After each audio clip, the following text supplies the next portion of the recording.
Now, emotionality is often referred to as neuroticism. But you can imagine why I think that's a problem. Because if I was to describe you as being high in neuroticism, it's pretty offensive because of the way that we use that term neuroticism all the time. So I prefer the term emotionality. So emotionality captures two constructs, but it's basically this kind of idea of the emotional experience of an individual. So we all have a level of emotionality and we vary enormously in that.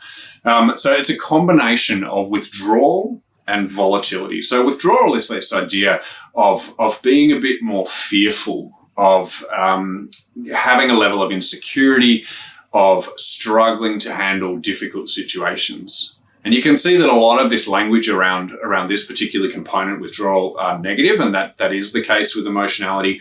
But also it's important to realize that we're all different, and these things, if you're high in emotionality, that doesn't make you a horrible person at all. We all vary on these different things. So some of us experience fearfulness and insecurity to a greater degree than other people. And some of that is actually biologically driven. So it's actually hardwired into us. Now, the other component of emotionality is volatility. Again, a negative term, and I'd love it if they use positive terms. But and this idea of volatility is this idea that they have really strong emotional experiences and impulses. They're more likely to get angry. We all know that person who will fly off the handle and get really angry and stomp off. And this is an expression of high emotionality.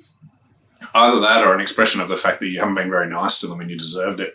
But also this component of irritability. Now, one of the stories I like to tell about emotionality is, or one of the questions I like to ask is, who do you want to celebrate with? Okay, now if you come to me and you tell me that you've got some great news, I go, well done, that's great. But I'm not going to have an emotional experience because my emotionality is actually very, very low.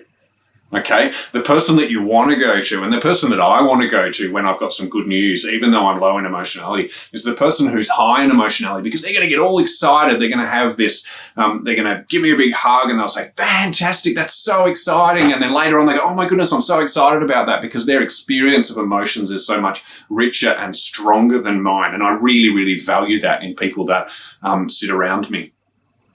Now, if a person high in emotionality rocks up at the bar, they're probably going to be a couple of different things, okay? They'll be excited to see you. Like, oh my goodness, I'm so glad to see you. And they'll get excited about things. They might also feel insecure. They might be a bit fearful about something that's happening on the other side of the bar. They might be a bit more concerned about a situation than a person in with low emotionality.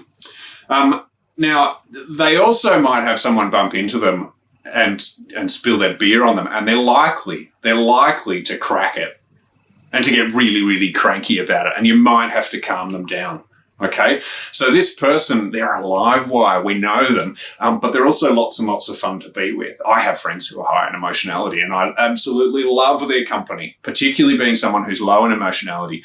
That variety of emotional experience is actually really important. So we're all different. We all vary on our emotionality. Some of us are really low in emotionality. Some of us are really, really high in emotionality. And it's the combination of all of those different variances alongside the other personality characteristics that make us human and make us interesting. Okay? So emotionality, really interesting characteristic, and really important one to understand.